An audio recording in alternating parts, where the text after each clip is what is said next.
bangkit berdiri, kita berikan senyum yang terbaik buat kanan kiri kita. Kita katakan bahwa Tuhan Yesus baik, Tuhan Yesus dahsyat. Saya percaya bahwa kita semua berkumpul di tempat ini bukan sebuah kebetulan, tapi sebuah rancangan Tuhan yang indah buat kita. Kita mau sama-sama belajar untuk menjadi seorang wanita yang bijaksana mendidik anak. Seperti bunda kita, Bunda Maria, ketika dia mencari Tuhan Yesus yang hilang dalam bait Allah. Hatinya boleh cemas, tetapi Bunda Maria akan dengan sabar mencari Tuhan dan menyimpan segala perkaranya di dalam hati. Sama seperti Tuhan kita, Tuhan yang tidak pernah meninggalkan kita, Tuhan yang selalu ada bersama kita di setiap musim kehidupan kita. Mari kita mau sama-sama katakan,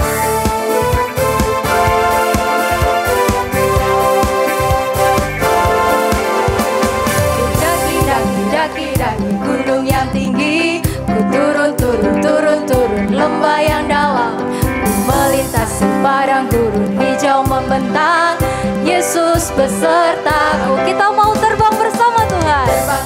Terbang luar angkasa, ku selam dalam samudra, ku dayung perahu di sungai, Yesus besertaku.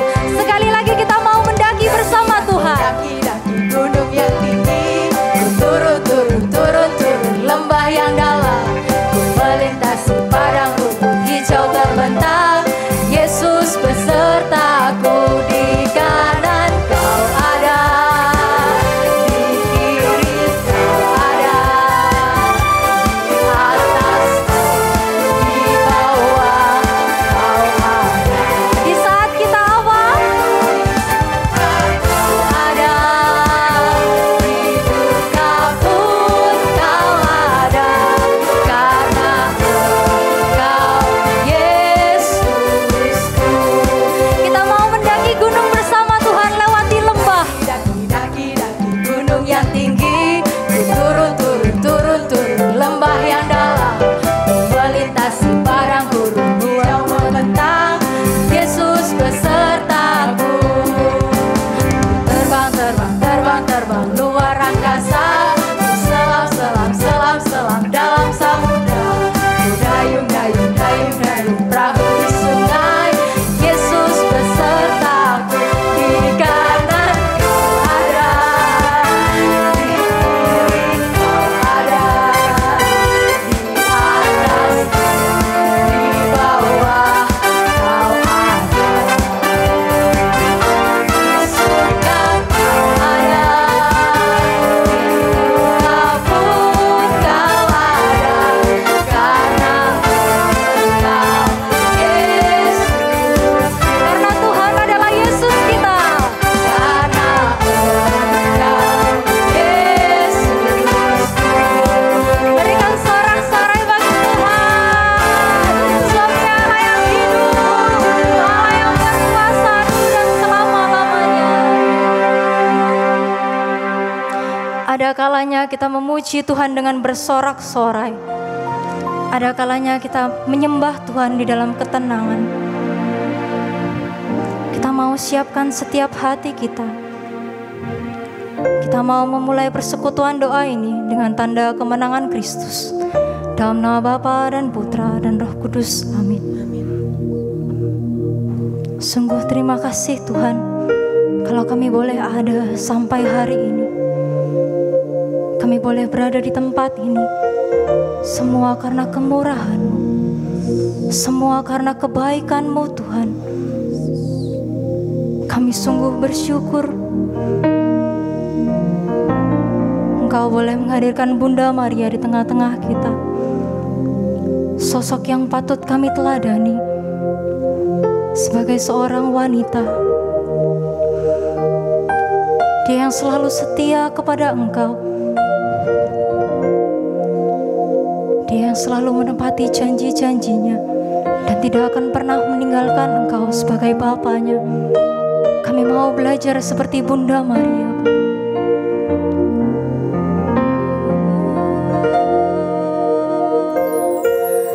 Kau hiasi kehidupan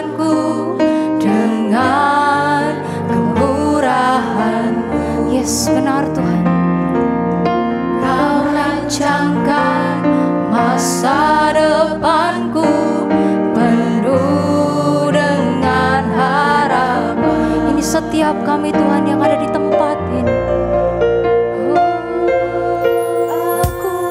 Saat ini semuanya karena kasih-Mu. Aku hidup hari ini, semua berkat kemurahan-Mu. Terima kasih Yesus, Engkau sangat baik, teramat baik bagiku. Sungguh rancangan-Mu indah Tuhan bagi setiap hidup kami. Engkau yang selalu memegang tangan kami dan tidak akan pernah meninggalkan kami. Kau hiasi kehidupanku dengan kemurahan-Mu. Kau rancangkan Tuhan masa depanku penuh dengan harapan. Aku ada di tempat ini, aku ada saat ini, semuanya karena kasih-Mu. Aku hidup hari ini, semua berkat kemurahan. Terima kasih Yesus, Engkau sangat baik, teramat baik. Aku ada saat ini, semuanya karena kasih-Mu. Aku hidup hari ini, semua berkat kemurahan-Mu. Terima kasih Yesus, Engkau sangat baik, teramat baik. Aku ada. Yes, ini setiap kami Tuhan, kami yang ada di tempat ini, semuanya kasih-Mu. Kalau kami boleh ada di tempat ini, semua karena kemurahan. Semua berkat kemurahan. Sungguh terima kasih Yesus. Terima kasih Yesus, Engkau sangat baik, teramat baik. Aku ada saat ini, yes Yesus, semuanya karena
kami boleh ada di tempat ini.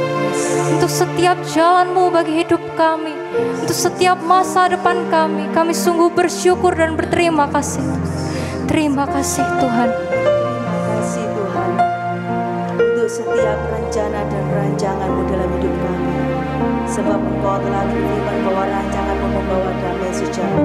Terima kasih Tuhan. Terima kasih Tuhan. Untuk penyertaan-Mu yang tiada henti-hentinya. Terima kasih ya Tuhan. Terima kasih ya Tuhan. Untuk penyertaan-Mu Tuhan, Kau layakkan kami saat ini Bapa berkumpul dengan sukacita di dalam kasih-Mu. Terima kasih Tuhan. Terima kasih Tuhan. Terima kasih Tuhan, Kau masih berikan kesehatan bagi kami hingga kami boleh berada di tempat ini. Terima kasih Tuhan. Terima kasih Tuhan.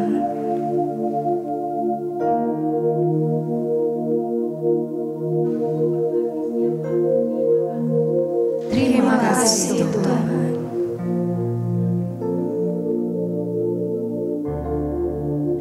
Terima kasih Tuhan.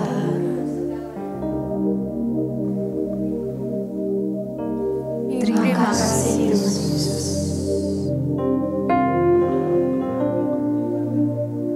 Terima kasih Tuhan.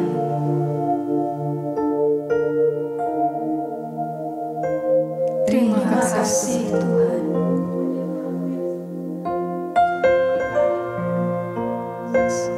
Terima kasih Tuhan.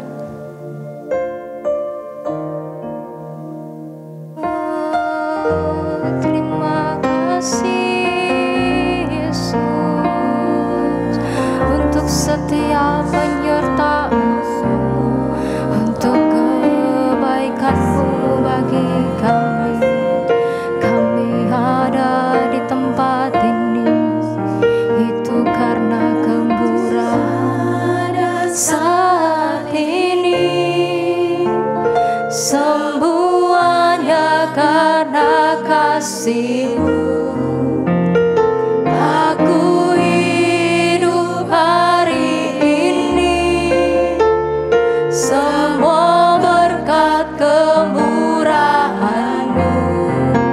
Terima kasih Yesus, Engkau sangat baik, teramat baik. Aku ada saat ini, semuanya karena kasih-Mu. Aku hidup hari ini, semua berkat kemurahan-Mu. Terima kasih Yesus, Engkau sangat baik, teramat baik bagiku. Yesus, Engkau sangat baik, teramat baik bagiku. Haleluya, puji nama Tuhan. Kita mau beri bersorak-sorak, kita mau lebih lagi memuji Dia, sebab di dalam Dia kita menemukan damai. Amin.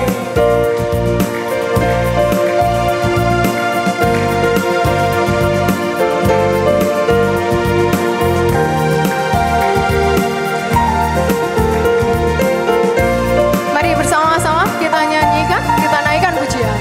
Ajarku berdiam, dekati hati-Mu. Di saat ku berpaling, temukan cinta-Mu. Di sana, sana Kau menanti, untuk bawaku lagi bersekutu dalam damai yang sejati. Oh, ku damba hadir-Mu.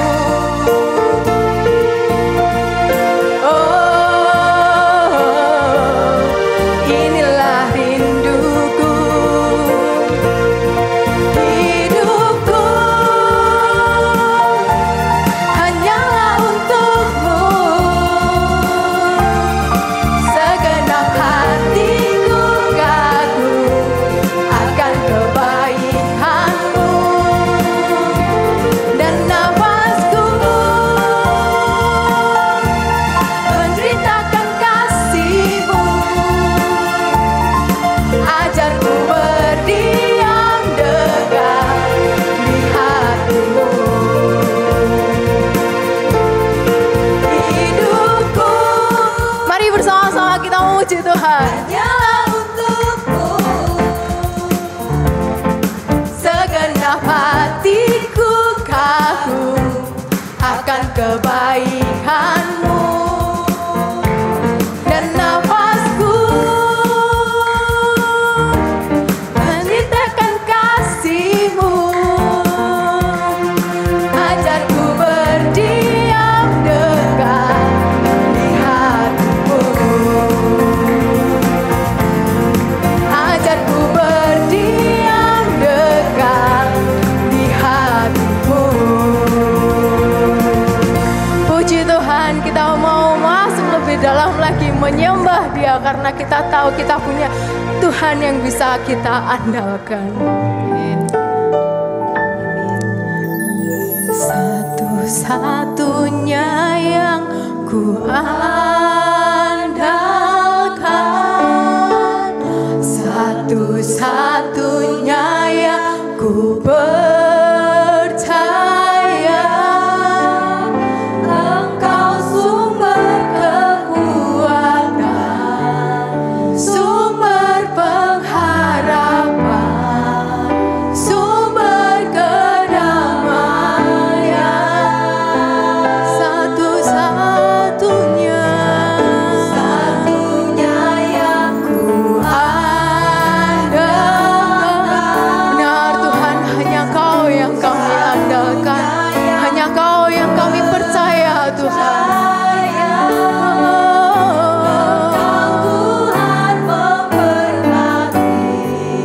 Tuhan penyembuhku, Tuhan pemulihku. Hanya di dalam-Mu Tuhan kami mau percaya. Engkau Tuhan yang setia, waktu-Mu selalu yang terbaik. Engkau Tuhan sandaranku, dan ku hanya akan berharap padamu.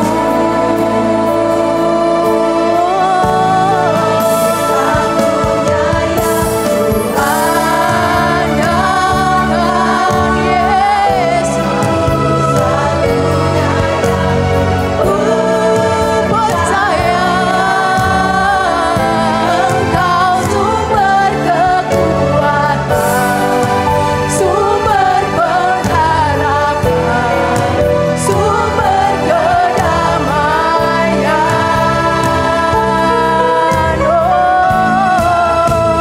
Satunya yang ku andalkan, Yesus Tuhan.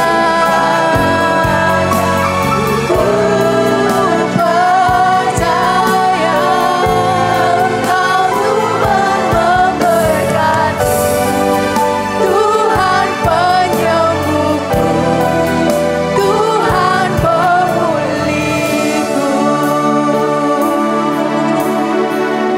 Ini kami Tuhan, kami mau datang kepada-Mu, karena kami sadar Tuhan bahwa hanya Engkau yang dapat kami andalkan. Engkaulah pegangan tangan hidup kami Tuhan.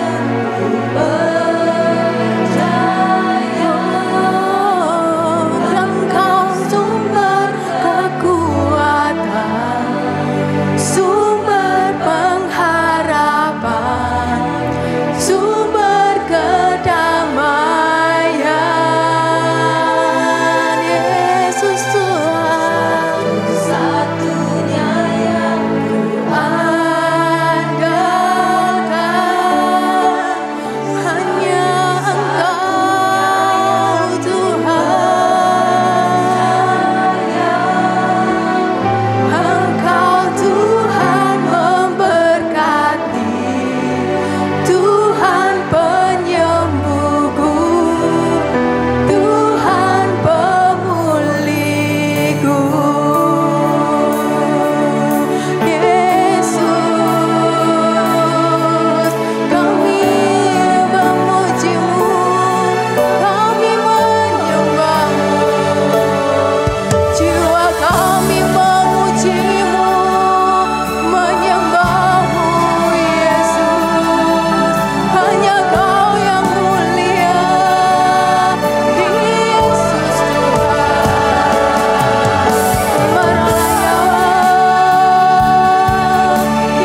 hanya Engkau yang kami harapkan hadir di sini. Karena hanya Engkaulah satu-satunya andalan kami di dalam hidup kami. Di dalam segala keberadaan kami. Kami akan terus berjuang mendaki maupun menyelam, berlari maupun mendayung untuk mencapai hati-Mu yang amat kudus. Kami ingin Engkau tinggal di dalam kami dan kami pun tinggal di dalam Engkau. Dan saat ini ya Yesusku, Tuhan dan Juru Selamat kami, hadirlah, bukalah hati kami semua, bajaklah tanah hati kami, agar semakin gembur dan subur, sehingga apa yang kita bicarakan siang hari ini, berbagai pengalaman iman yang kami alami, satu persatu dari kami yang hadir di sini, boleh menambah kekuatan iman kami, dan kami tidak akan goyah lagi. Terima kasih Tuhan atas cinta kasih-Mu, atas penyertaan-Mu, dan atas penyelenggaraan-Mu yang semuanya adalah baik adanya. Demi Kristus Tuhan dan pengantara kami naikkan doa ini kepadamu satu-satunya Tuhan dan Allah kami. Amin.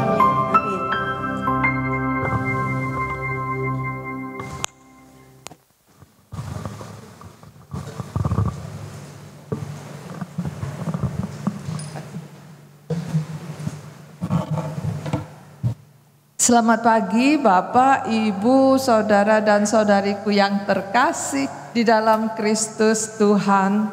Sudah lama sekali saya tidak ke sini. Amat sangat lama kalau saya boleh katakan.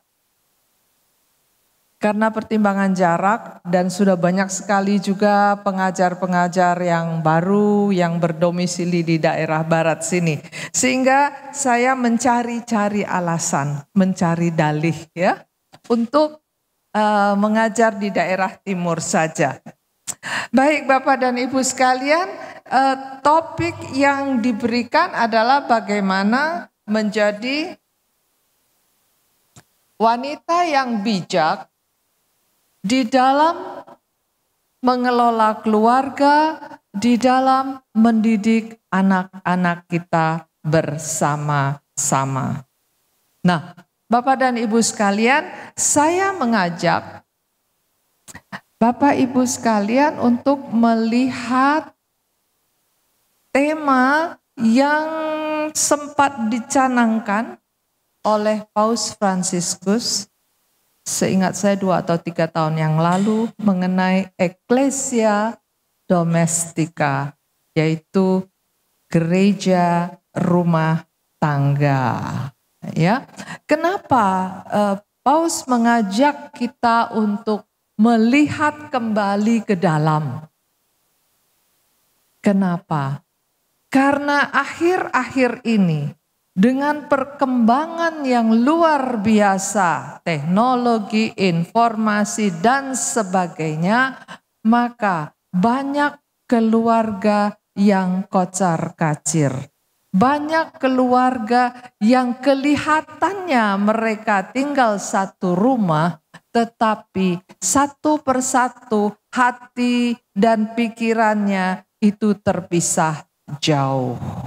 Ya, nah, keluarga adalah sebuah gereja mini, gereja kecil, sel utama dari gereja, dari umat, sekian banyak umat yang ada di suatu paroki. Mengapa dikatakan gereja mini? Karena disitulah pusat pertumbuhan iman. Disitulah ajang atau wadah di mana setiap insan manusia bertumbuh. Dia belajar, dia mendengar, dia memperhatikan, dia mengalami. Nah, diharapkan bahwa keluarga sungguh-sungguh menjadi pusat perkembangan iman dari setiap anggota keluarga kita.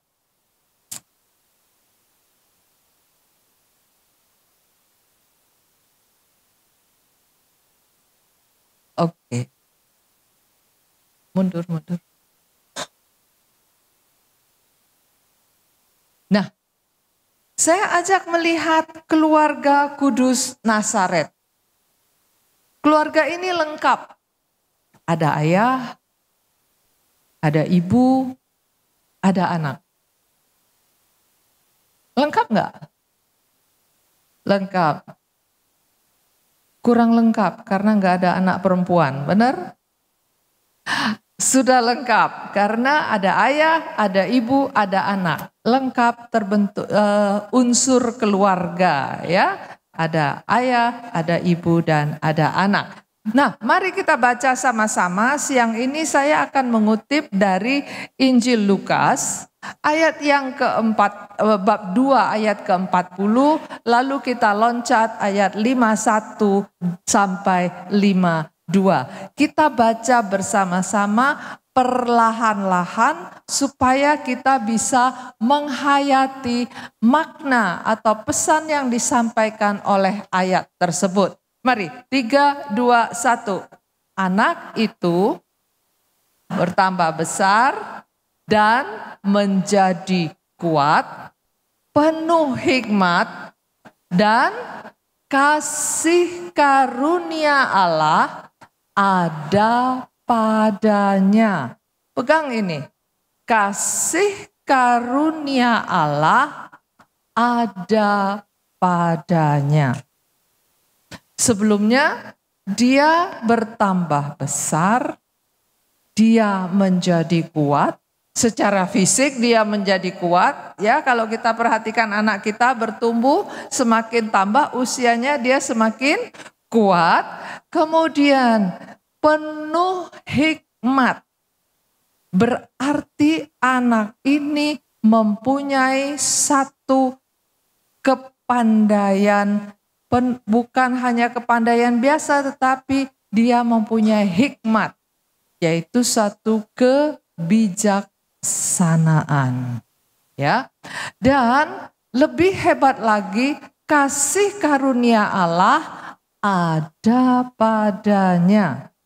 Ini yang kita rindukan, bukan? Dari tadi pujian kita selalu mengatakan, ku cari engkau, engkau satu-satunya harapanku, engkau satu-satunya andalanku, sampai mendaki, sampai menyelam, kemana-mana kita cari Tuhan. Sampai tadi satu pujian mengatakan, akhirnya kita menyadari bahwa di kiri ada, di kanan ada, di depan ada, di belakang ada. Ternyata Tuhan itu selalu hadir. Tuhan selalu ada di dalam hidup kita.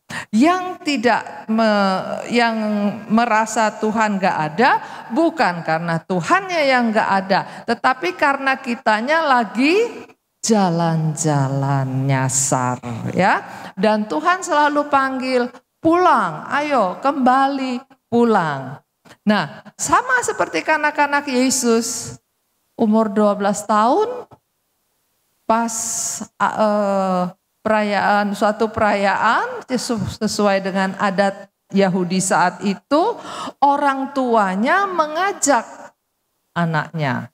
Nah, Bapak Ibu sekalian, akan sangat baik jika kita membiasakan dari kecil, anak-anak sudah dibiasakan ikut ke misa, ikut kegiatan-kegiatan, dan jangan pernah merasa mengganggu.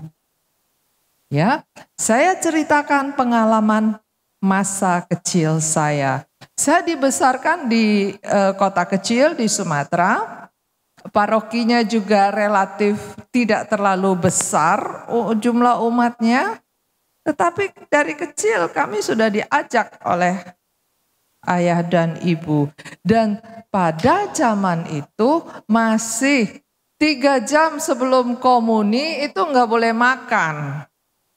1 jam sebelum komuni nggak boleh minum. Itu masih sebelum Konsili Vatikan kedua seingat saya. Nah, jadi bisa ditebak kira-kira usia saya berapa. Bapak dan Ibu sekalian, apa yang dilakukan oleh ibu saya? Bawa anak kecil, nggak boleh makan, nggak boleh minum selama misa berlangsung. Apa yang dilakukan ibu saya? Kita dibangunkan lebih pagi, harus makan dulu. Nah, setelahnya boleh bebas. Dan jadi kami berangkat ke gereja itu nggak ada tuh sangu, macam-macam tuh nggak ada. Nggak ada babysitter ikut-ikut pada zaman itu. Lalu sistem berubah dan waktu puasanya itu lebih singkat. Itu masa di mana saya membesarkan anak-anak saya. Saya membiasakan anak-anak harus makan dulu, harus beres dulu, baru saya membereskan diri dan berangkat ke gereja sama-sama. Di gereja mereka mengikuti semua kegiatan ekaristi. Enggak lari-lari, enggak didulang makan, enggak dikasih minum di dalam ekaristi. Ya, seperti itu.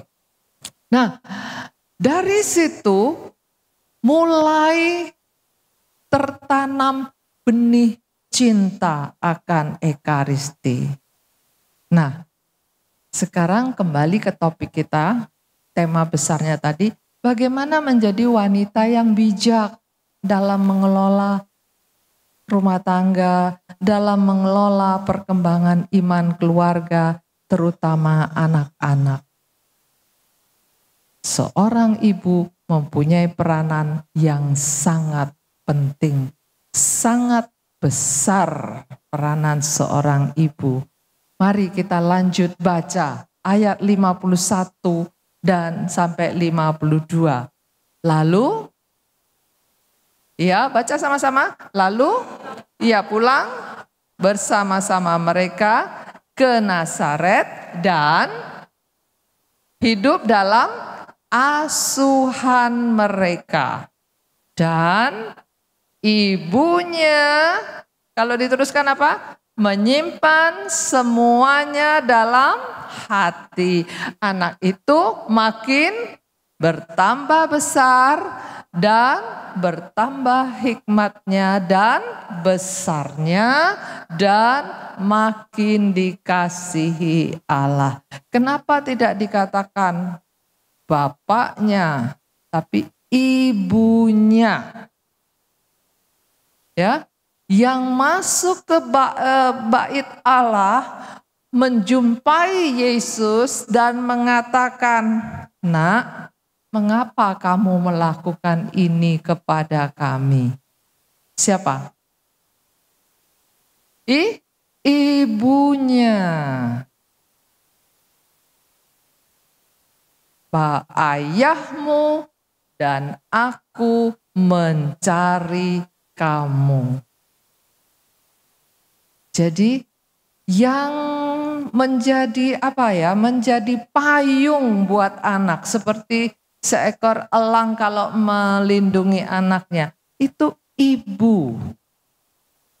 Maka dikatakan ibu adalah tiang doa keluarga. Ya, kita lihat di dalam asuhan mereka. Anak itu bertambah besar di dalam asuhan mereka. Jadi pengasuhan anak itu merupakan tanggung jawab bersama. Bukan hanya ibu, tetapi juga ayah. Anak harus mempunyai figur yang lengkap mengenai seorang ayah, dan seorang ibu. Bagaimana sebuah keluarga berinteraksi. Kita lihat kalau browsing gambar dan sebagainya, ada saat Yesus masih kecil, ikut main di workshopnya Santo Yusuf dan sebagainya. Jadi terlihat juga peranan Santo Yusuf. Walaupun di dalam Alkitab, di dalam banyak pengajaran, peranan Santo Yusuf kurang diangkat, tetapi Ibu Maria lebih banyak diangkat. Kenapa? Karena gereja adalah seorang ibu. Dia menjadi wadah bagi umat, dia menjadi wadah bagi anak-anaknya. Nah, saya lanjutkan.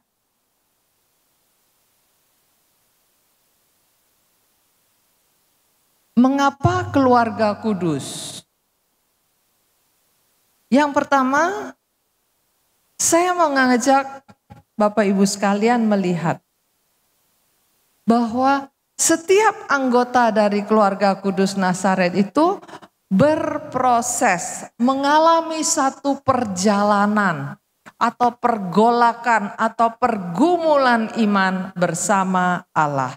Kita lihat mulai dari awal. Pada mulanya baik-baik saja kan? Yusuf bertunangan dengan Maria. Tetapi suatu hari Maria menyadari bahwa dia dalam keadaan mengandung.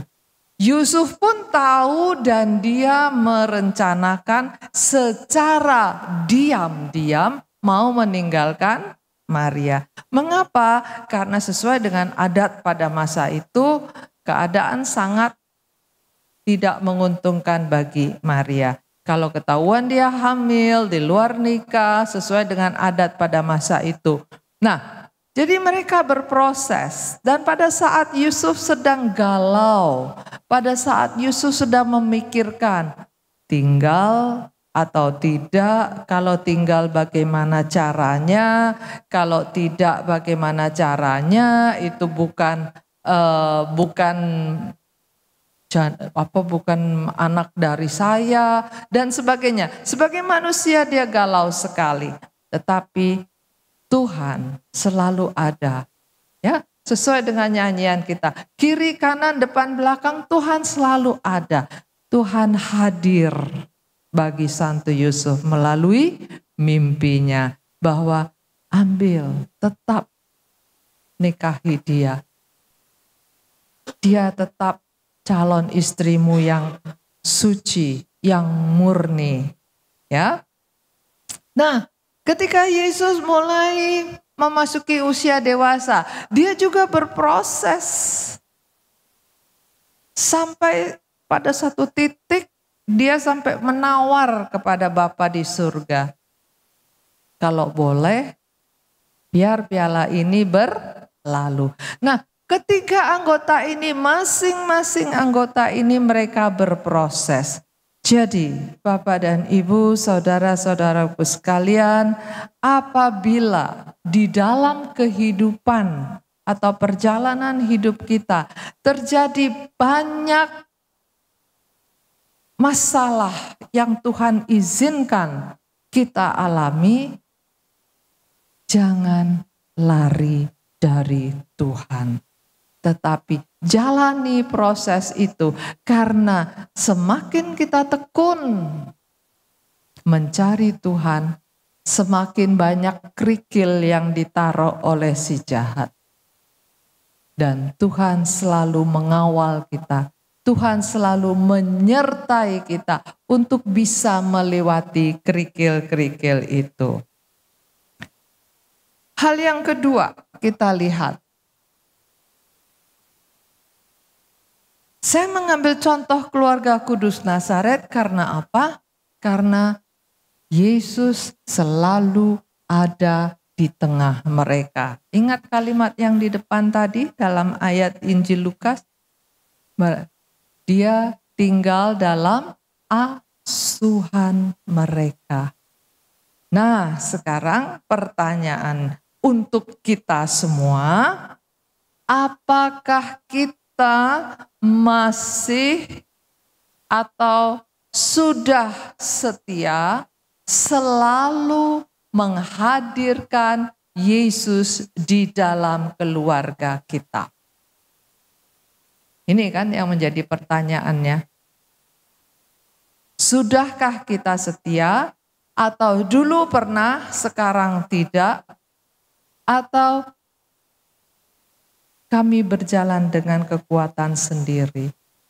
Ya. Nah, disinilah kekuatan keluarga Kudus Nazaret. Yesus selalu hadir di tengah mereka. Mari Bapak, Ibu, saudara-saudara sekalian, kita hadirkan Yesus terus di dalam hidup keluarga kita. Kenapa? Karena tadi juga sesuai dengan pujian kita, Yesus adalah sumber kehidupan. Yesus adalah sumber harapan. Yesus adalah sumber kekuatan bagi kita untuk bisa terus menjalani hidup ini dan setia kepada panggilan kita yang ditentukan oleh Bapa di surga, dan tetap setia berpegang pada Tuhan kita. Berikutnya, mengapa keluarga Nazaret lagi? Saya tergelitik untuk melihat ini. Mereka selalu menghadirkan Yesus karena Yesus adalah roti hidup.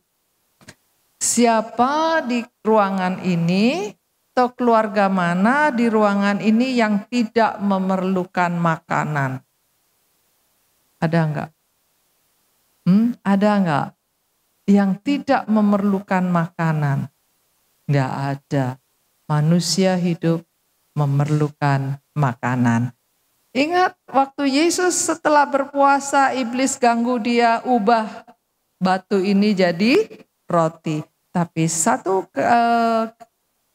kalimat Yesus yang mengingatkan manusia tidak hidup hanya dari roti saja, tetapi juga dari firman Tuhan.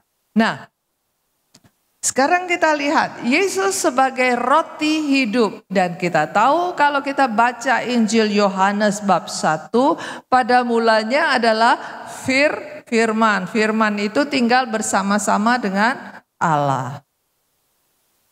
Dan bukan hanya roti hidup, Yesus juga adalah firman Allah yang hidup. Jadi lengkap keluarga Kudus Nazaret ini. Ada santapan jasmani, roti hidup, ada santapan rohani bahwa Yesus yang hadir di tengah mereka juga adalah firman itu sendiri. Nah, Bapak dan Ibu sekalian, dengan kemajuan sarana informasi dan sebagainya, sekarang banyak terbentuk kelompok-kelompok membaca Alkitab. Ya. Siapa yang mengikutinya satu bab satu hari. Kalau saya lebih setuju yang satu bab satu hari ya, kita bisa merenungkannya. Lalu sharing rema apa, nah dan sebagainya. Ayo biasakan untuk terus membaca dan merenungkan firman Tuhan. Hadirlah Yesus dalam hidupku melalui apa yang aku baca hari ini. Nah, seperti itu. Lanjutkan terus, jadikan Yesus sungguh-sungguh roti hidup. Sekarang kembali kepada kelahiran Yesus. Kenapa sih dia harus lahir di Bethlehem dan kenapa dia harus lahir di Palungan? Semua adalah rancangan Tuhan. Dia harus lahir di Bethlehem sebagai rumah roti, dan dia harus lahir di Palungan yaitu wadah makanan. Jadi di sini kita melihat bahwa betul-betul Allah mempersiapkan Yesus untuk hadir di sebuah keluarga melalui seorang ibu. Dan ibu itu sekarang menjadi ibu kita yang tercinta, yang selalu mendoakan kita agar tidak ucul dari putranya, ya, supaya kita itu nggak lepas dari anaknya. Nah, himbauan saya adalah jadikan hati dan hidup kita sebagai palungan, tempat Yesus diletakkan, tempat Yesus dibaringkan. Buka hati kita, jadikan hati kita palungan, ya, untuk selalu siap menerima Yesus. Nah, ada yang sudah baca tulisan atau buku ini, yaitu mengenai Lumen Gentium artikel 11 dan juga Familiaris Consortio artikel 21. Intinya adalah bahwa Gereja Katolik menyebut keluarga Kristiani sebagai gereja rumah tangga. Jadi di dalam setiap rumah tangga itu harus terbentuk sebuah persekutuan. Kita lihat, keluarga adalah tempat utama bagi anak-anak untuk mendapatkan pendidikan, untuk mendapatkan asuhan iman pertama, yaitu iman akan Yesus Kristus. Nah, Bapak dan Ibu sekalian, bersama dengan beberapa teman pemerhati masalah sosial, saya bergerak dalam bidang memberikan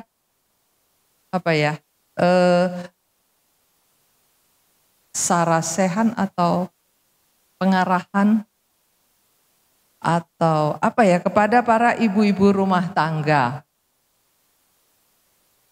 Blok tempat saya tinggal itu berbatas, ada tembok yang membatasi, dan di balik tembok itu masyarakat kelas menengah ke bawah. Dan dari, kita katakan kampung itu banyak sekali kenakalan, bukan kenakalan remaja, tapi kenakalan anak. Kenapa? Karena mereka hari-hari hidup dengan gadget. Jadi bersama beberapa ibu yang kita prihatin dan mempunyai latar belakang sebagai ahli sosiologi, para psikolog, ya, saya dari segi rohani, ada satu ibu yang muslim juga dari segi rohani. Kita sedang mencanangkan gerakan anak tanpa gadget. Karena begitu banyak penelitian menunjukkan bahwa banyak sekali nerves, syaraf-syaraf halus kognitif anak itu yang rusak karena terus main gadget. Saya pernah terapi dengan seorang sinse. Sinse itu sampai marah kepada seorang ibu. Dia bilang gini, ya Bu, biarin aja, teruskan anakmu main gadget. Ininya udah cacat anak itu, bungkuk. Anak itu baru umur 10 tahun. Teruskan, katanya si sinse itu. Kalau kamu enggak bisa kontrol anakmu, enggak usah berobat di saya. Saya enggak mau kamu keluar uang mahal, banyak, tapi anakmu enggak sembuh. Saya pernah juga ke rumah sakit mata Undaan. Anak-anak kecil-kecil. Saya tanya ke bagian retina. Kenapa retinanya bolong? Retinanya gosong? Retinanya matang sebelum waktunya?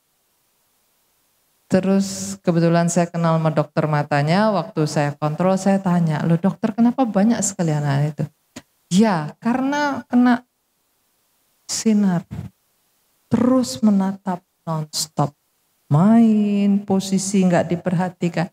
Nah Bapak dan Ibu, mari kita temani anak-anak kita bersikap bijaksana, lebih baik mereka terlibat di kegiatan gereja, lebih baik mereka aktif di sekolah daripada mereka duduk manis di rumah bermain gadget. Nanti saya akan sharing dampak dari gadget.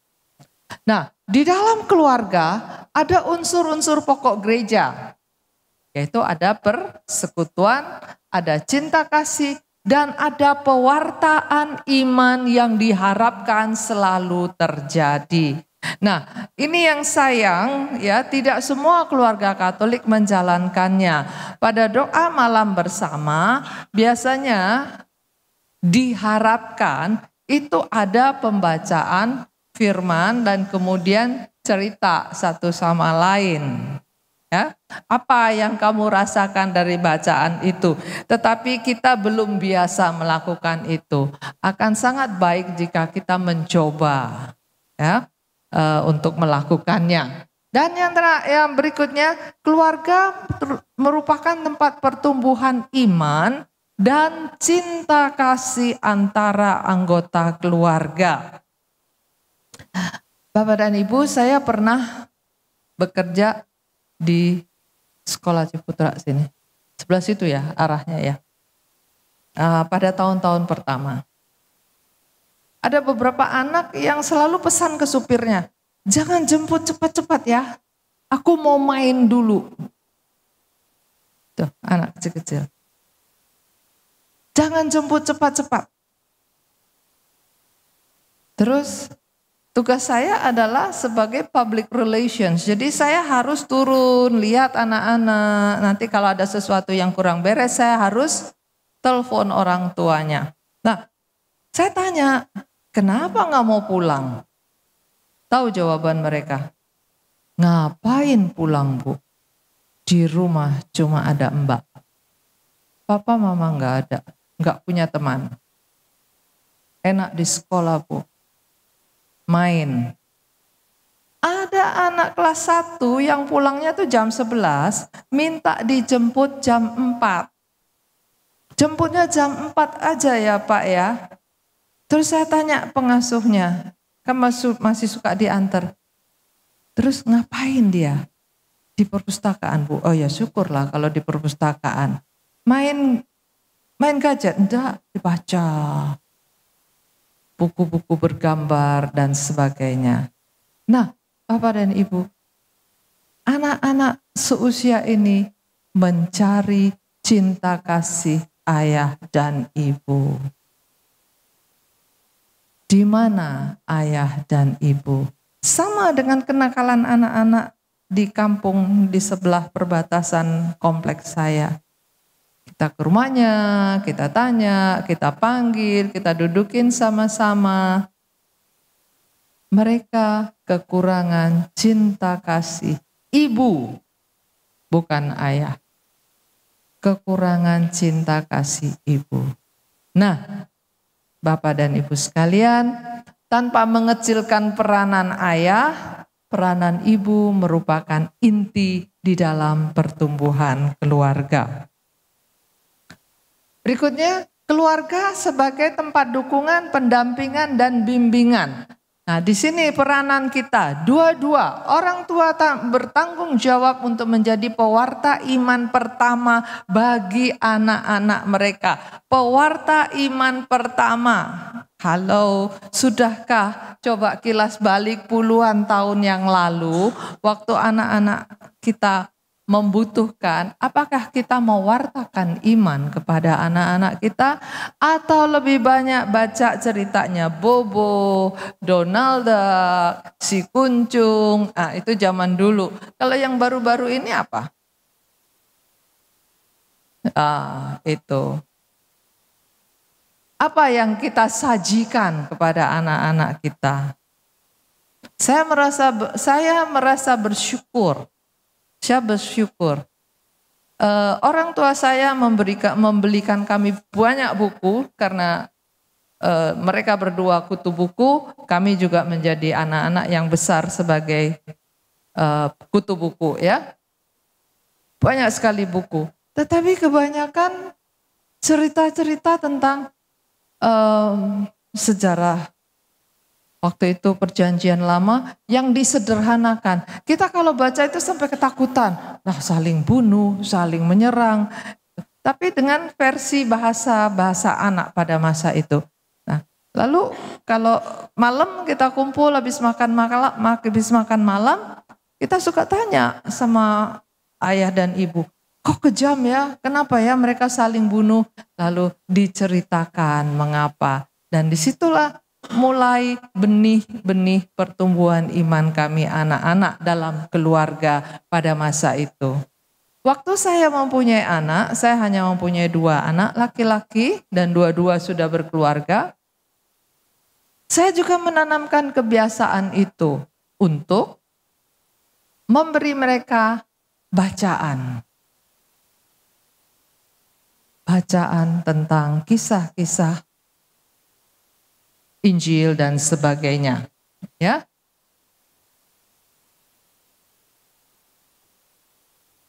Lalu keluarga juga berperan sebagai rumah kebijaksanaan dengan memperhatikan anak-anak secara bertahap, ya. Rumah kebijaksanaan di mana anak bisa pulang berkonsultasi atau curhat, menceritakan apa yang mereka alami, terutama pada masa remaja. Masa remaja adalah masa yang paling galau bagi anak-anak. Dia butuh teman. Nah, sebagai ibu biasanya tuh curhatnya ke ibu. Tugas kita adalah sebagai pendengar, sebagai pendamping. Saya pernah merasa terharu sekali. Pada suatu hari saya pulang kantor lebih cepat. Saya duduk di kamar, saya membaca. Pas anak-anak pulang sekolah, buka pintu. Mbak, Mami sudah pulang. Mereka enggak tanya papi. Mbak, Mami sudah pulang. Yang dicari Mami. Di situ saya merasakan, iya, anak-anak sangat membutuhkan saya. Itu. Jadi kadang-kadang ya kita dengan teman-teman, ayo pulang kerja kita mampir dulu. Saya sejak hari itu memutuskan pulang kerja, pulang, enggak kemana-mana. Ya, karena anak-anak mencari saya. Setelah mereka dewasa ceritanya lain. Ya, mereka sudah mempunyai jalan sendiri-sendiri. Baik, nah berikutnya kita lihat slide berikutnya tentang keluarga Kristiani.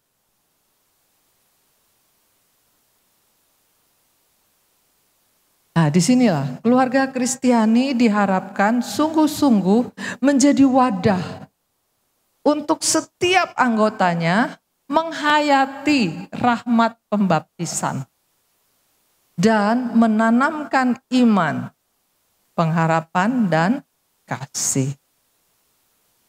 Kita jaga anak-anak kita, jangan sampai terjadi kakak dan adik saling bermusuhan. Kakak dan adik bersaing secara tidak sehat. Ayah dan ibu juga setiap hari di rumah terjadi cekcok. Yuk mari kita bentuk keluarga yang harmonis di mana anak-anak bisa mendapatkan rasa aman dan perlindungan. Bagaimana? Mulailah satu kebiasaan yaitu hidup doa, ya. Lalu pelayanan dan kepedulian terhadap sesama. Waktu saya masih muda dulu, mungkin Yosi pernah masih ingat, saya suka bawa anak-anak saya. Ya, kalau ke PD, kemana, acara apa, saya mesti bawa mereka. Saya libatkan mereka. Dan pada usia waktu itu SMP ya, SMP kelas 1, anak saya yang pertama. Belum boleh sama Suster Ngadi Reso untuk ikut. Tapi anak saya dia maju. Suster enggak apa-apa, aku mau, aku bisa katanya. Ya sudah diizinkan sama suster untuk ikut. Lalu pulang dari waktu itu retret siswa, siswa SMP. Pulang dia cerita, masa di retret ada yang nangis, Mami aku pengen makan ham, Mami aku mau pulang, Mami kasurnya ndak enak. Ada yang nangis begitu, saya tanya. Iya, ada yang nangis seperti itu katanya. Kamu? Enggak, malah aku tidurnya di tenda katanya gitu. Terus malamnya hujan, tenda kita bocor, sama suster diungsikan ke kapel. Jadi mereka mengalami semua itu, ya. Lalu kita lihat persekutuan umat beriman. Doa keluarga. Ada yang terbiasa melakukannya, doa keluarga. Waktu anak-anak masih di rumah, kami sepakat jam 9 malam TV mati, semua mati, kita duduk di ruang tengah, kita berdoa. Enggak lama-lama, tapi dibiasakan, dibentuk kebiasaan doa bersama. Dan memberi kesaksian hidup. Nah, disinilah saat ibu, ayah bercerita, anak bercerita, apa kejadian di satu hari itu. Nah, saya loncati sekarang sampai ke slide terakhir. Nah, ancaman keluarga masa kini. Enggak tua, enggak muda, yaitu kemajuan teknologi. Ya, terutama yang namanya medsos. Saking terikatnya dengan medsos dan saking merasa butuhnya, sedemikian butuh untuk selalu update status, di tengah ekaristi pun masih buka HP. Siapa yang masih begitu? Kalau anak itu anak remaja, saya mengatakan, ya maklum dari sononya atau dari rumahnya kurang, ya. Tapi kalau udah seumur saya, udah emak-emak, rambut udah putih, masih buka HP di tengah ekaristi, berarti tarik ke belakangnya, berarti eklesia domestikanya tidak benar. Ya, kalau masuk gereja begitu buat tanda salib dengan air suci, duduk dapat tempat duduk, kok HP-nya itu dimatikan, minimal di silent, lalu taruh di tas, jangan dibuka-buka, ambillah rosario atau ambillah bacaan rohani. Nah, nih. Jadi keterikatan pada media sosial ini menyerang tua dan muda, bahkan anak-anak, pembantu rumah tangga, babysitter, semua keracunan media sosial. Sehingga apa yang kita nonton, apa yang kita lihat di medsos itu mengajak kita tanpa disadari, itu setiap hari diracuni, kita menjadi manusia yang serakah dan kita menjadi manusia yang tenggelam dalam kenikmatan duniawi. Lihat begitu banyaknya kekacauan hidup dalam dunia saat ini. Yang anak-anak diindoktrinasi mengenai gender free, ya, kemudian child free, apalagi sekarang bahwa kamu bisa menentukan kamu mau jadi laki atau mau jadi perempuan. Lalu ada iming-iming pinjaman online. Karena apa? Karena kita sudah hidup dalam keserakahan dan kenikmatan. Nah, disinilah kendali seorang ibu. Dalam keadaan apapun, bertekuk lututlah selalu. Persembahkan keluargamu kepada Tuhan. Setiap saat persembahkan keluargamu kepada Tuhan. Bapak dan Ibu sekalian, dalam beberapa tahun ini memang saya tidak aktif. Karena saya merasa kurang pantas untuk berdiri sebagai pewarta. keluarga saya mengalami musibah. Yang pertama, itu beruntun kejadiannya. Tepat pada usia 70, suami saya berusia 70, ibu saya telepon. Umurmu sudah 70, dipikirkan itu uang yang beredar jangan banyak-banyak. Suami saya dagang. Uang yang beredar jangan banyak-banyak, segera tarik dan dikecilkan usahanya. Nasihat ibu saya, jangan bangkrut di usia tua. Tidak ada waktu, tidak ada tenaga. Apa yang terjadi? Iming-iming dunia. Ada order yang besar dan suami saya bilang, kapan lagi? Saya tahan-tahan, kapan lagi? Dikirimlah barang. Sementara orang dagang itu kan pasti buka rekening koran bank ya, ada pinjaman rekening koran. Kapan lagi katanya? Saya itu setiap kali ada uang masuk, tak tutup rekening korannya, saya terus naikkan supaya semakin kecil plafon pinjaman saya. Pinjaman suami saya. Sama dia jebol, dia yang bisa buka giro kan. Buka sama dia. Nah, Tuhan kasih lampu merah. Tagihan tidak bisa cair.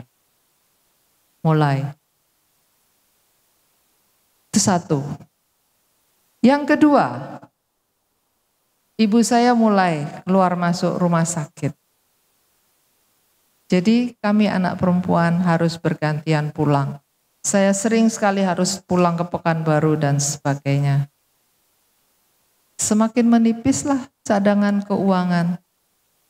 Ya, sampai akhirnya ibu saya meninggal dan persis sebelum dinyatakan ada COVID dan lockdown. Jadi kami masih bisa misa, masih bisa memakamkan dengan upacara dan sebagainya. Nah, pada saat saya kembali ke Surabaya ke rumah, baru seminggu duduk manis di rumah. Polisi datang. Mencari anak saya. Lalu saya baca dakwaannya. Anak saya dibawa malam itu. Akibat medsos. Dia mengkritik suatu institusi tajam sekali di medsos. Akibat dari medsos. Dibawalah anak saya.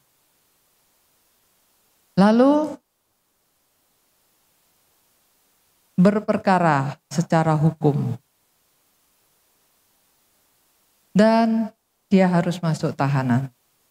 Di situ saya bilang sama teman-teman di SEP, saya mundur dulu. Tidak mungkin saya kuat dan Tuhan melindungi keadaan itu dengan COVID. Enggak ada kelas tatap muka. Jadi saya terlindungi. Bapak dan Ibu, saya melihat cucu saya perempuan. Dia syok betul-betul. Nilainya turun. Terus saya tanya, bagaimana teman-temanmu di sekolah? Teman-teman baik, Oma. Teman-teman enggak ngata-ngatai Dewi. Teman-teman selalu kalau pulang sekolah nemeni Dewi sampai opa Oma jemput. Jadi teman-temannya juga bantu untuk melindungi dia. Nah, Bapak dan Ibu sekalian, seperti itulah keadaan sebuah keluarga yang saya didik dengan baik, saya tanamkan benih iman dengan baik, tapi terjadi jurang yang besar yang kami boleh berada di dalam jurang tersebut. Apa yang harus saya lakukan? Mau nangis? Percuma. Mau protes? Percuma. Mau meneruskan upaya hukum? percuma. Kalah-kalahan apa? Jor-joran, setoran, percuma. Saya bilang sama suami saya, lebih baik kita memikirkan yang di rumah, yang di dalam sana biarkan dia berjuang, satu pelajaran buat dia, jangan hancurkan semua. Jadi kami bertahan, ada satu jiwa muda yang harus dilindungi, yaitu cucu kami. Jadi kami konsentrasi untuk sang cucu, untuk sang menantu perempuan, yang dia harus tinggal sendiri kan, suaminya nggak ada. Nah, jadi kami bersatu dan yang saya lakukan saya hanya bisa ya kuat-kuatan lutut, berlutut, berdoa, buat mesbah keluarga. Dan pegangan saya adalah Bunda Maria. Bunda, sejak engkau mengatakan ya, hidupmu juga banyak sekali gelombang dan badai. Dan saat ini, aku pegang tanganmu Bunda Maria, beri aku kekuatan untuk bisa melewati semua ini seperti engkau melewati semua yang engkau lihat di hadapan matamu dan seperti engkau mempunyai kekuatan berdiri di bawah kaki salib putramu dan melihat dia tergantung sampai mati. Hanya itu doa saya setiap hari. Pagi dan malam saya berdoa, Bunda beri saya kekuatan seperti engkau. Dan hari ini siapa yang baca ru'ah itu ada kata-kata yang bagus sekali. Dalam segala keadaan bertekunlah dan bersabarlah seperti Bunda Maria yang selalu mempunyai pengharapan. Nah, Bapak dan Ibu sekalian, jadi siang ini kita sampai pada kesimpulan bahwa membina keluarga, mengasuh anak itu tidak mudah. Walaupun kita sudah berpegang pada Tuhan, ya, diperlukan sungguh-sungguh satu kesatuan hati di dalam keluarga, tidak saling menyalahkan. Tetapi ibu menjadi kepak sayap seekor induk elang, melindungi anggota keluarga. Peranan ibu sangat penting. Jadilah ibu yang bijaksana, istri yang bijaksana, dan menjadi wanita yang bijaksana, yang penuh dengan hikmat Tuhan. Amin. Saya kembalikan.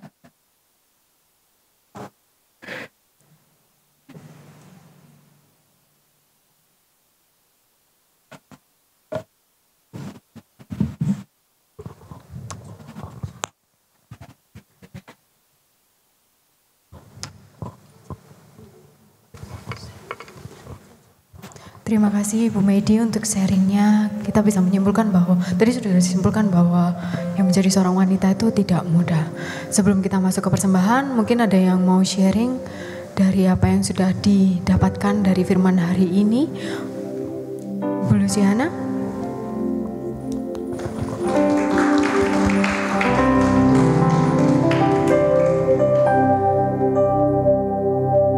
Shalom, selamat pagi Bapak Ibu yang dikasihi Tuhan. Saya mau sharing singkat saja. Saya juga seperti Bu Medi, saya itu sangat kagum dan saya itu benar-benar kepingin menjadi seperti Bunda Maria. Ya, kita semua paham bahwa wanita itu adalah tiang doa dan itu saya terapkan benar-benar. Saya juga melihat banyak contoh dari oma dan mama saya yang terus berdoa. Berapa sulitnya keadaan kami ketika saya masih anak-anak, ketika saya sekolah sampai hampir nggak bisa sekolah dan yang lain-lain. Itu yang saya lihat itu pengorbanan oma dan mama saya. Gitu ya, bukan menyepelekan peran papa, tapi papa itu rasanya jauh gitu ya, kerja. Tapi oma sama mama ini pas pas keadaan sedang susah, ya banting tulang, ya ikut bekerja, tetap berdoa, tetap mendidik anak-anaknya. Nah itu yang saya mau terapkan kepada anak-anak saya ketika saya berumah tangga. Jadi ketika saya berumah tangga itu saya ingin memberi contoh teladan kepada anak-anak saya. Ya, pertama-tama memang sulit karena diri kita sendiri kan harus konsisten, harus komit. Ya, kadang kita kepingin anak-anak kita tuh bisa berdoa. Saya kadang-kadang dulu saya berdoa, kadang enggak dulu ya. Tapi ketika saya enggak bisa ini, saya harus menjadi tiang doa dan saya harus mendidik anak-anak saya untuk bisa berdoa. Yang saya lakukan sebetulnya sederhana waktu itu.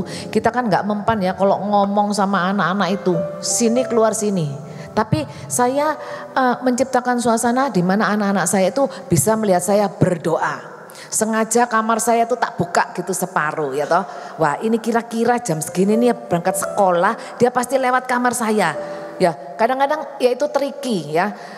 Waktu itu saya memang kadang-kadang saya tak lihat ya keluar enggak. Oh aku pura-pura berdoa. Bukan sebelumnya saya sudah berdoa tapi saya ingin dia melihat saya berdoa. Saya berdoa lalu saya ajak pelan-pelan. Tetapi saya jelaskan kenapa kok kita harus berdoa. Itu menurut saya penting karena kan membawa kabar baik itu harus dengan perkataan dan perbuatan gitu ya, sesuai amanat agung Yesus. Kalau kita hanya dengan perbuatan, anak tuh enggak mengerti kenapa sih aku harus ikut-ikutan berdoa, berlutut. Sebetulnya berdoa itu apa? Maka saya bercerita. Setelah dia ikut beberapa kali berdoa rutin, tak ceritai kenapa kita perlu berdoa dan sebagainya. Nah kebetulan saya menikah, suami saya waktu itu Kristen bukan Katolik Bapak Ibu ya, puji Tuhan sekarang dia sudah Katolik. Tapi waktu itu waduh ini tantangan beneran ini. Soalnya kalau yang ngajak berdoa cuma saya tok waktu itu ya. Ya suami ke gereja ikut tetap rajin. Tapi kalau bangun pagi berdoa doanya rutin itu suami susah waktu itu diajak. Maka benar-benar wanita itu memang harus memiliki satu effort khusus untuk tetap bisa membawa anak-anak itu meneladan dan berdoa. Nah, dalam perjalanan waktu kalau masih kecil kan anak-anak masih nurut sama kita ya. Wah, kalau sudah besar waktu dia pergi sama teman-temannya wis kacar-kacir, jam doa itu sudah kacar-kacir. Bangun agak telat apalagi anak saya yang ketiga. Nah, anak saya yang ketiga tuh tidak bisa bangun pagi. Nah suatu saat anak saya ini ya sering telat itu ya, sekolahnya di Saint Louis. Kalau telat dihukum ngupas bawang katanya. Terus suatu saat gini ada pelajaran yang sungguh berharga. Kita waktu itu hari Minggu saya mau ke gereja. Waktu itu tahun 2017. Saya ke gereja biasanya di Yakobus, tapi sejak ada kapel dekat rumah saya, setelah itu saya di kapel. Tapi saat itu saya ke gereja di Yakobus setiap misa jam 10. Nah, saya kan mengharuskan anak-anak itu misa sama-sama saya. Nah, saat itu seperti biasa susah sekali membangunkan dia. Sampai jamnya mepet, 10 kurang seperempat baru berangkat. Saya nyetir itu dengan ngebut, dengan hati menduongkol, pokoknya muangkel gitu ya. Apa yang terjadi di rumah saya itu di Royal itu memang di situ jalan yang bahaya. Jadi ada mobil dari sini, saya lurus, saya tancap gas, kan gregetan. Sudah jam segini ki apa? Saya tuh sudah bilang sama anak-anak kalau kita mau ke gereja setengah jam sebelumnya harus datang. Tapi sama anak saya yang ketiga ini wangel wis omongan nih. Saya tancap gas. Ini gini mobil yang Avanza waktu itu juga begini, mungkin dia enggak melihat ke kiri, saya enggak melihat ke kanan, terjadilah kecelakaan. Mobilnya itu saya tabrak itu sampai terbalik sampai ke sana. Lah anak saya yang tadi yang molor itu yang megang handrem, dihandrem sama dia. Ada mami saya di belakang, ada 2 anak saya. Tapi mereka kok seperti enggak merasakan apa-apa. Setelah saya tanya, enggak apa-apa, enggak merasakan apa, puji Tuhan, Tuhan melindungi. Tapi yang ini tadi, ternyata itu Grab, yang saya tabrak itu Grab. Waduh saya keluar dari mobil tuh saya gini, mateng Tuhan ini kalau menghilangkan nyawa orang ini pasalnya pidana Tuhan Yesus. Saya lari, ada satpam di sana. Tidak tahu ya dengan kekuatan apa saya berdua sama satpam tuh bisa loh saya membalikkan mobil itu sampai gini. Aduh Tuhan saya gitu. Orang di dalam itu anak jadi Superman ya. Nah, tapi waktu itu sungguh luar biasa. Saya tuh rasanya aduh, cuma di pikiran saya ini nek meninggal aku masuk penjara. Aduh Tuhan tolong. Habis gitu yang dilakukan anak saya tadi keluar ngelihat. Lah yang di dalam tuh sudah teriak-teriak. Ternyata di dalam tuh ada anak dan mamanya. Gitu ya, seusia saya anaknya mamanya sudah tua, teriak-teriak nangis-nangis. Ternyata dia tuh naik Grab mau ke Pasar Atom, itu supir Grab. Aduh, ya luka-luka, mereka luka-luka lalu saya membetulkan mobilnya, untung dia asuransi. Tapi kan sebetulnya kalau saya waktu itu merasa ya kita ini sebenarnya loh aku kan lurus ya toh, kamu yang harus ini kan ya, tapi sudahlah saya bilang ini minta di MRI kan, tak MRI kan semua wis, pokoknya nggak ada apa-apa wis, aduh kita selamat. Tetapi poin yang saya mau katakan, sejak saat itu anak saya itu paham bahwa iya ke gereja tuh nggak boleh ke susu. Saya yang enggak secara ini loh gara-gara kamu enggak.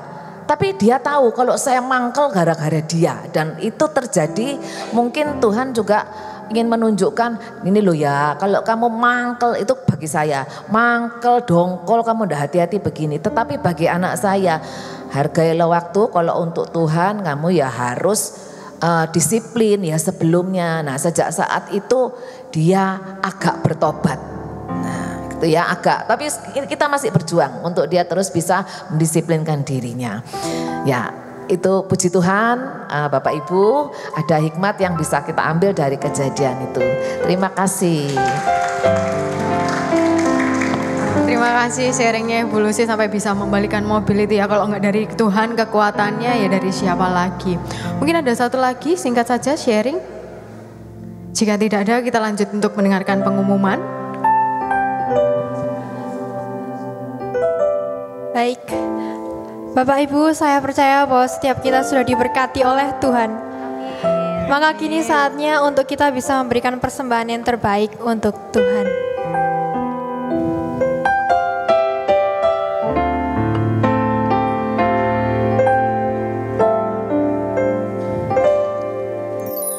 Ku persembahkan hidupku kepadamu Tuhan, untuk kemuliaan-Mu ku berikan hidup ini sebagai persembahan yang berkenan padamu.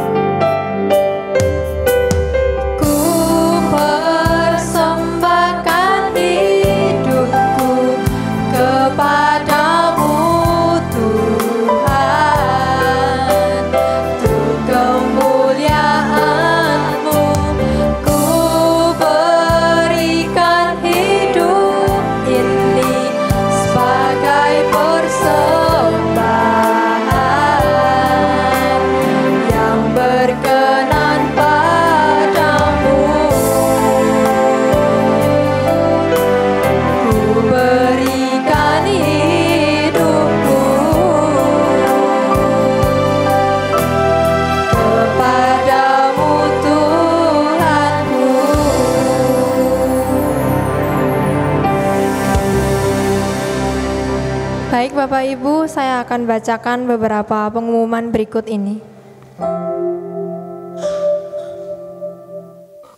Untuk persekutuan doa minggu depan tanggal 31 Mei dengan tetap di serial yang sama, serial belajar pada Bunda Maria dengan judul Hati yang Berbelas Kasih pada Sesama yang dibawakan oleh pembicara kita Ibu Grace Salim. Berlokasi di Hall Pastoran lantai 2, di atasnya ruang adorasi. Jadi bukan di balai tapi di di atas, yaitu di Hall Pastoran. Jadi pastikan Ibu dan Bapak saudara sekalian semuanya kita boleh hadir dan bersekutu untuk bersukacita bersama. Selanjutnya PDPKK Teresa Avila kita mengadakan ziarah Porta Santa pada Sabtu sampai hari Minggu pada tanggal 29 sampai 30 November 2025 dengan subsidi berdasarkan persentase kehadiran minimal 50 kali datang dan presensi. Mulai dari bulan Mei hingga Oktober 2025 ini. Selanjutnya PDPKK Teresa Avila juga ada pelayanan doa. Silakan nanti bagi Bapak Ibu yang memiliki intensi doa untuk didoakan, bisa nanti setelah akhir dari persekutuan ini ke arah kiri panggung ini untuk didoakan oleh tim doa dari PDPKK Teresa Avila. Sudah? Kira-kira dari tanggal 18 sampai 24 Mei ini apakah ada yang berulang tahun? Jika ada, saya undang untuk maju ke depan. Baru masuk kuliah itu umur berapa? Adakah yang berulang tahun? Oh, nggak ada.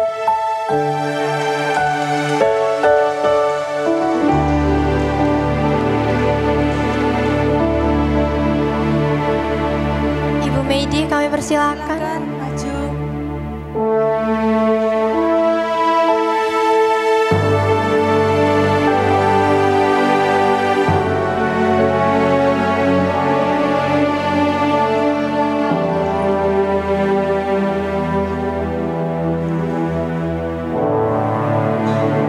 Selamat ulang tahun.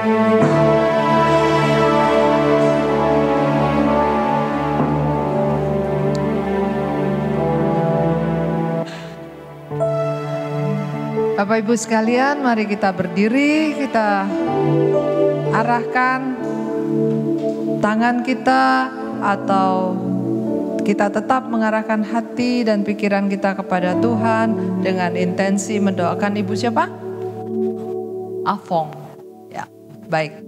Dalam nama Bapa dan Putra dan Roh Kudus. Amin. Bapa di surga, Allah yang penuh kasih.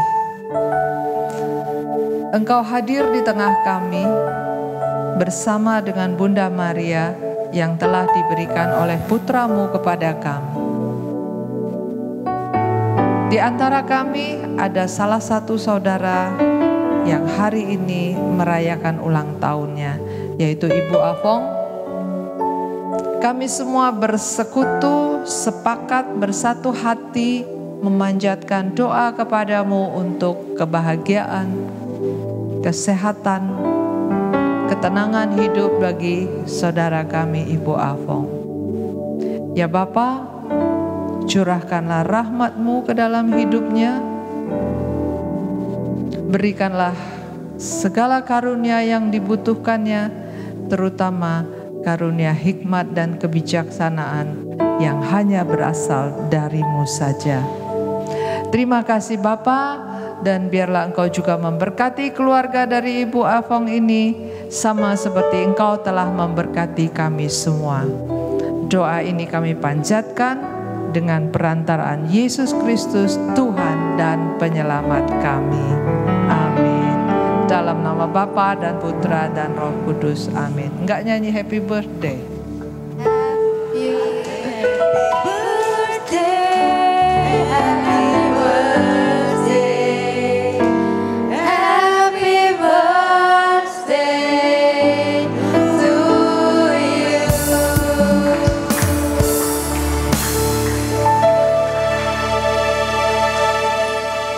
Baik, selamat ulang tahun sekali lagi kepada Ibu Afong. Selamat. Mari Bapak Ibu, kita boleh tutup persekutuan hari ini dengan berdoa. Boleh bangkit berdiri.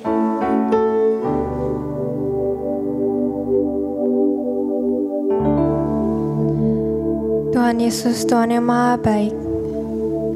Kami bersyukur Bapa untuk kesempatan yang Kau berikan bagi kami. Kalau kami boleh bersuka cita bersama, kami boleh bersekutu dan mengalami Engkau, merasakan berkat-Mu lebih lagi. Semuanya karena Engkau sungguh baik Bapa bagi kami. Tuhan, kami juga bersyukur karena Engkau boleh mengirimkan Ibu Meidi di tengah-tengah kami. Tuhan, kiranya Engkau yang boleh memberkati hidupnya, Berkati kesehatannya, pelayanannya, keluarganya Bapa. Engkau berkati selalu Ibu Meidi Bapa. Biarlah melalui Ibu Meidi boleh banyak orang mengalami Engkau, merasakan Engkau begitu mengasihi mereka Bapa. Dan biarlah Ibu Meidi boleh menjadi berkat dimanapun dirinya berada. Bapa, kami juga bersyukur untuk umat yang Kau kirimkan di tengah-tengah kami. Kiranya Kau yang boleh memberkati mereka Tuhan. Kau berkati hidup mereka.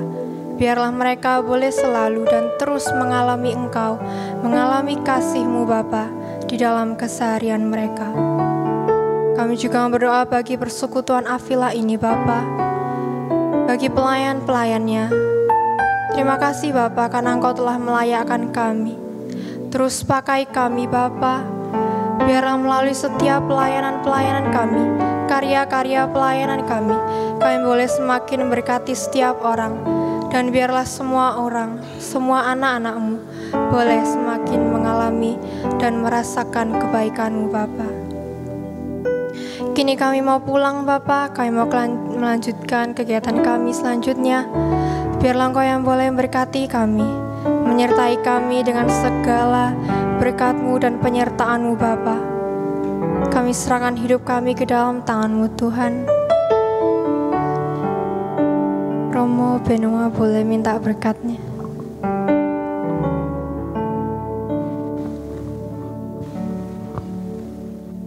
Tuhan bersamamu. Tuhan memberkati saudara sekalian dan menyertai dan melindungi dalam nama Bapa dan Putra dan Roh Kudus. Amin. Amin. Mari saudara-saudari kita tutup persekutuan hari ini dengan memuji Tuhan dengan satu pujian ini. Sebab Tuhan adalah Bapa yang setia, kesetiaannya tak pernah berakhir dan rahmatnya selalu baru dalam kehidupan kita. Mari kita puji Tuhan.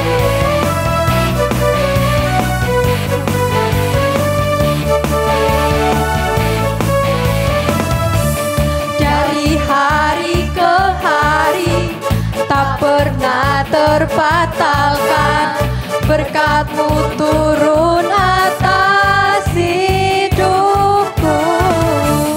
Dari hari ke hari tak pernah terturang, kesetiaan-Mu Kau limpahkan bagiku. Mari semua kita katakan, tak berkesudahan kasih setia-Mu Tuhan, rahmat-Mu tak pernah habis dari hari-hariku.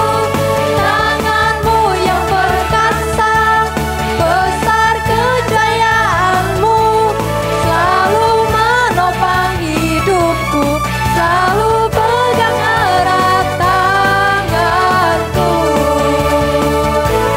Tak berkesudahan kasih setia-Mu Tuhan, rahmat-Mu tak pernah habis dari hari-hariku. Tangan-Mu yang perkasa, besar kejayaan-Mu, selalu menopang hidupku, selalu pegang erat tanganku,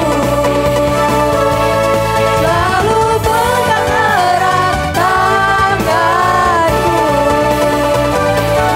selalu pegang erat tanganku. Terima kasih Bapak Ibu, sampai jumpa minggu depan dan Tuhan berkati kita semua.